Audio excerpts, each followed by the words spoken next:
안녕하세요. 오송고등학교 3학년 학생 여러분. 오늘도 건강한 하루 보내셨나요? 집에서 생활하느라 조금 답답하기도 하고 수험생이라는 압박감 때문에 마음도 많이 복잡하시죠? 하지만 그럴 때일수록 생각에 꼬리에 꼬리를 물고 고민을 키우기보다는 그냥 하루하루를 충실히 보내는 것에만 집중을 해보는 건 어떨까요? 선생님의 삶의 신조이기도 한데요. Keep it simple, back to the basic. 단순하게 생각하고 그냥 기본에 충실하자. 이게 선생님 삶의 신조입니다. 오송고등학교 학생들도 오늘부터 하루하루의 생활에 집중하는 삶 한번 도전해 보시길 바라겠습니다. 오늘은 예고한 대로 1강, 수능특강 1강의 글의 목적 파악 단원을 공부해 보도록 하겠습니다. 먼저 여러분들 교재 10쪽을 펴주시기 바랍니다. 우리가 지금부터 보게 될 이 글의 목적 파악 유형 같은 경우는요. 아마 대의파악 유형 중에서 가장 난이도가 낮은 문항이라고 우리가 보통 평가합니다. 그렇지만 항상 한 문항씩 또 수능에서 출제가 되고 있는 유형이기도 하죠. 그렇기 때문에 이 문항은 다른 어떤 좀 고난이도의 추론 문항처럼 글의 내용을 하나하나 꼼꼼하게 분석하면서 읽기보다는 이 답의 단서가 되는 결정적인 문장, 이 답의 단서가 되는 결정적인 단서 문장이라고 하는 것을 한두 가지 정도 찾으면 쉽게 정답을 여러분들이 찾을 수 있는 그런 유형입니다. 사실 요 글의 목적 단원에서 제시된 이런 이제 글들의 경우에는 여러분들이 이제 앞으로 보게 될 6월, 9월 평가원 모의 평가나 아니면은 실제 수능 문항에서 직접 연계 또는 간접 연계가 된 경우는 사실 거의 없습니다. 하지만 우리가 이 단원을 건너뛰지 않고 실제 공부하는 목적은 무엇이냐 하면요. 우리는 이 유형을 어떻게 접근해야 빠르고 정확하게 이 문항에 대한 정답을 파악할 수 있는지 그것을 배워보기 위함이다라고 설명할 수 있을 것 같습니다. 자, 그럼 우리 실전 문제 풀이로 한번 넘어가 볼까요? 자, 여러분 12쪽 exercise 1번 보도록 하겠습니다. 자, 12쪽 exercise 1번입니다. 좀 화면에 좀 글을 조금 확대를 했는데요. 잘 보이는지 모르겠습니다. 1번 다음 글의 목적으로 가장 적절한 것은 이렇게 얘기하고 있는데요. 먼저 전체 문장을 읽지 않아도 되기는 하지만 그렇다고 해서 제가 보자마자 어떤 문장을 선별적으로 우리가 이거 읽어봐야겠다라고 할 수는 없을 것 같습니다. 첫 번째 문장은 좀 읽어봐야 하겠죠. 자, 먼저 지금 이 글을 읽게 되는 편지를 받는 사람은 이 미스터 킴벌리인 것 같고요. 이 글을 보내는 사람은 수잔인 것 같습니다. 자, 그럼 이 사람들이 어떤 이야기를 했는지 우리 첫 번째 문장부터 한번 확인해 보도록 하겠습니다. 자, my name is Susan. 내 이름은 수잔이야. I work in the accounting department. 회계부서에서 일하고 있어. 별다른 내용이 없는 것 같죠?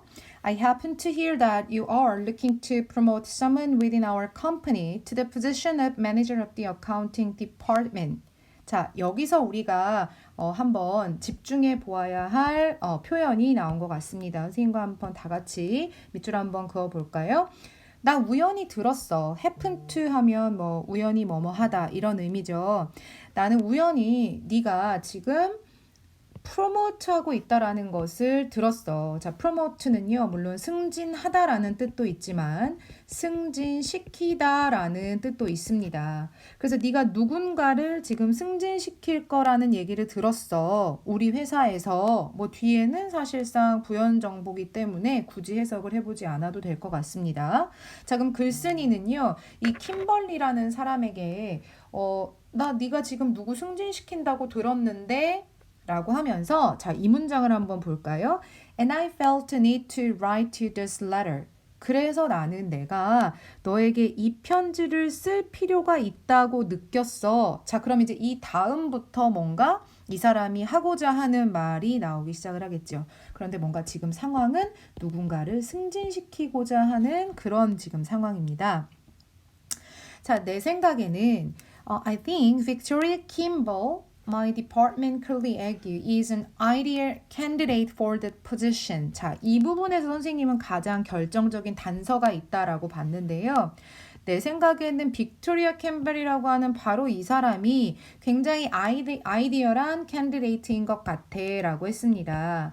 자, 여기서 가장 결정적인 단서는 나왔다고 보시면 될 것 같습니다. 자, 여러분들 다 알고 있죠? 아이디어의 뜻이 뭐였어요? 이상적인 이라는 뜻이고 캔디데이트 하면 뭐 지원자 내지는 참가자라는 뜻이죠.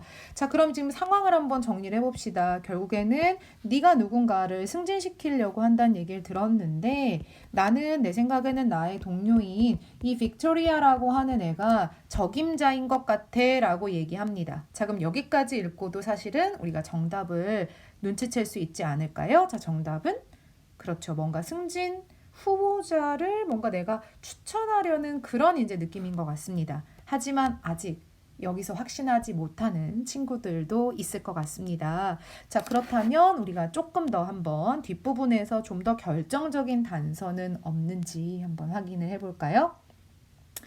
자, 여기 그 다음 문장에 보시면요. 지금 선생님이 밑줄 치고 있는 She's always on time, she never leaves early, 블라블라블라블라까지 보시면요. 왠지 이 사람에 대한 이 추천하고자 하는 빅토리아에 대한 굉장한 칭찬을 늘어놓는 것 같습니다. 지금 표시한 부분 보이시죠? she's부터 여기 what it is까지를 보면 이 빅토리아라는 사람이 어떤 장점을 가지고 있는지 이 사람의 장점을 언급해주고 있는 문장인 것 같습니다. 자, 그렇다면 굳이 뭐 다 잘한다는 얘기 같은데 우리가 이런 거를 막 꼼꼼하게 다 읽어볼 필요 없는 것 같아요. 그래서 결론적으로 이 사람이 하고 싶은 말이 뭐냐? 바로 이거겠죠? 자, she is a fantastic employee and deserves the position. 그녀는 정말 환상적인 직원이고 그리고 그 자리를 갈만해 라는 문장을 우리가 확인하실 수가 있을 겁니다. 그러면서 더더군다나 이렇게 확실한 말을 해주고 있죠? You wouldn't regret choosing her. 당신은 그녀를 고르고 선택한 것에 대해서 would not regret, 절대 후회하지 않을 겁니다 라고 얘기했습니다. 따라서 이 빅토리아라고 하는 사람을 이 어카운팅 디파트먼트의 매니저로서 추천하고 있는 상황이죠. 자, 정답 몇 번인가요? 그렇습니다. 1번의 정답은 2번이다 라고 얘기할 수 있을 것 같습니다. 어때요? 이 정도면 좀 풀어볼 하겠죠? 지금 선생님이랑 우리가 1번을 함께 풀어본 것처럼요. 여러분 이 글의 목적 같은 경우에는요. 사실 실용문이 굉장히 많습니다. 실용문이라는 건 굉장히 어떤 논문이나 어떤 글 속에서 따온 게 아니라 우리가 일상에서 접하게 되는 편지나 이메일, 뭐 광고문 이런 경우인 때가 굉장히 많은데요. 그렇기 때문에 글을 논리적으로 이해하려 들지 마시고요. 그 편지를 또는 이 글을 쓰는 사람과 이를 받는 사람, 읽어보게 될 사람의 관계를 파악하고 이 사람이 얘한테 하고자 하는 말이 뭐지? 라는 거를 찾아주는 데에 의미를 두시면 되겠습니다. 자, 그래서 선생님이 나눠준 학습지에도 보면 아마 목적을 찾는 1강 유형에는 결정적인 단서 문장을 찾는 것을 위주로 나와 있을 겁니다. 자, 우리 벌써 단서 문장 2가지 이상 충분히 찾았죠. 자, 1번은 이 정도로 하고 넘어가도록 하겠습니다. 자, 그러면 우리 2번 문항으로 한번 넘어가 보도록 하겠습니다. 자, 2번 역시나 글의 목적으로 적절한 것을 고르는 유형입니다. 자, 먼저 이것도 역시 우리가 정답을 뭐 어느 부분을 읽어야 알겠다라는 것을 바로 알 수는 없으니까요. 우리 한번 첫 번째 문장부터 확인해 보도록 하겠습니다. 자, 이 글은요. 지금 이 제니퍼 리라고 하는 사람이 Mr. 제이슨 왕에게 쓰고 있는 글입니다. 그리고 대충 보기를 우리말로 되어 있으니까 한번 이제 확인을 해보면 뭔가 회사에서 서로 일하는 관계인가 보다 이 정도는 파악을 할 수가 있을 것 같은데요. 자, 그럼 첫 문장 한번 보도록 하겠습니다. You took a month-long leave of absence starting from November 20th, 2019 to December 20th, 2019. 뭐 숫자 중요하지 않죠? 지금 이 편지를 받는 미스터 제이슨이라고 하는 사람이 month-long leave를 한 상태네요. 자, 한 달짜리 여기서 leave는 뭐 휴가 정도로 해석을 해볼 수가 있겠죠. 자, 너 그래서 지금 한 달간 휴가를 갔네. 이때부터 이때까지. 자, 그래서 뭘 어쩌라는 건지 아직 정보는 없습니다. 한 문장 더 보도록 할까요? As it was a month-long leave, it was obviously a part of your duties to hand over your work to your team members. 자, 여기서 조금 우리가 이 사람의 상황을 이해해 볼 수 있을 것 같습니다. 한번 체크를 해 볼까요? 왜 그러냐 하면요. 여기 보니까 이거 네 듀티잖아 라고 얘기하고 있어요. 자, as는 여기서 뭐뭐이기 때문에 라는 뜻으로 사용이 됐습니다. 자, 이거 너 month-long leave니까 한 달짜리 너 휴가 간 거잖아. 한 달짜리 휴가이기 때문에 it was obviously a part of your duties. 네 임무의 하나잖아. 분명하게 여기서의 it은 의미가 없겠죠. 자, 그럼 뭐가 이 사람의 의무라는 건지가 중요하지 않을까요? 자, 이 부분을 볼까요? To hand over your work to your team members. 네가 해야 할 일을 너의 팀 멤버들에게 건네주고 넘겨주는 거가 네 임무의 하나잖아. 뭔가 여기서 이 사람이 해야 할 휴가를 가기 전에 해야 할 의무가 있다라는 걸 알 수 있죠. 쉽게 얘기하면 자기가 하는 업무에 인수인계해야 되잖아. 이 상황이에요. 그럼 왠지 이 사람이 이걸 했다는 걸까요? 안 했다는 걸까요? 저는 언뜻 보니까 얘가 뭔가 안 한 건가 보다. 되게 좀 보기가 좀 부정적이잖아요. 그죠? 자, 그럼 좀 더 보도록 하겠습니다. 자, 따라서 hands. 그래서인지 it was very disappointing. 이런 단어 보면 이제 집중하셔야 됩니다. 실망했다는 거예요. 그럼 얘가 뭘 잘못한 것 같지 않아요? 자, 이 부분을 잘 읽으면 역시나 정답 쉽게 찾을 수 있는 것 같습니다. 자, 따라서 되게 실망이야. 자, 뭐가 되게 실망이겠습니까? 역시나 it은 의미가 없겠고요. To discover that 내가 이 that 이하를 발견하게 돼서 정말 실망했어. 자, 그럼 뭐를 발견하게 된 사실에 실망을 했을까요? You went on the leave. 네가 휴가를 떠난 거에 실망했다는 건데 뭐 하지 않고 휴가를 갔을까요? 그렇죠. 이렇게 하지 않고 갔겠죠? 자, without giving them any information. 그들에게 어떠한 정보도 전달해주지 않은 채로 가다니 정말 실망이야. 이거겠죠. 자, 여기서 이 them이 지칭하는 것은 당연히 앞에 나와 있는 team members를 지칭하는 표현이겠습니다.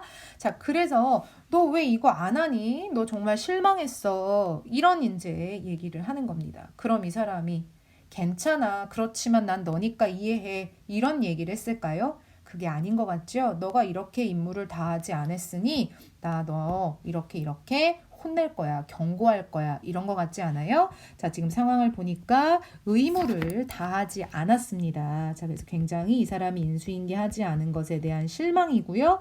우리는 이 사람이 왠지 이 사안에 대해서 경고를 하거나 뭔가 부정적인 뉘앙스를 보여줄 거라 예상을 하게 됩니다. 자, 그럼 부정적인 뉘앙스가 보이는지 선생님하고 한번 찾아보도록 하겠습니다.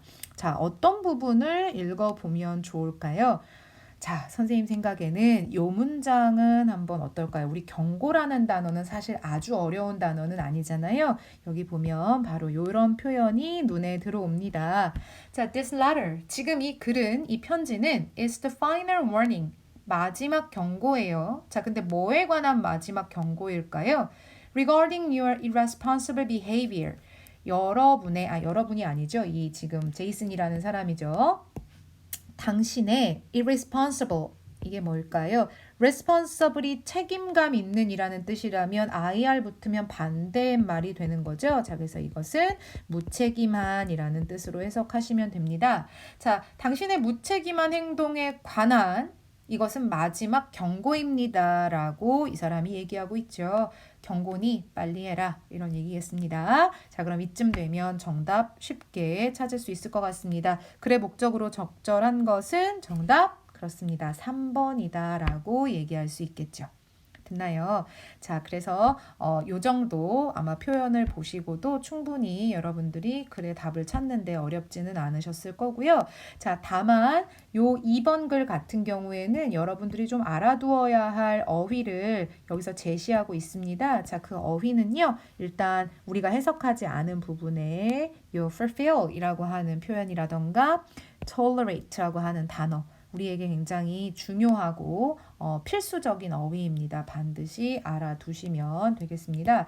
선생님 이거 무슨 뜻인데요? 사실은 여러분들이 찾아보는 게 가장 좋은데요. 오늘은 첫 시간이니까 선생님이 필기하도록 하겠습니다. 어떤 일들을 이행하다, 수행하다라는 뜻을 갖는 것이 fulfill이고요.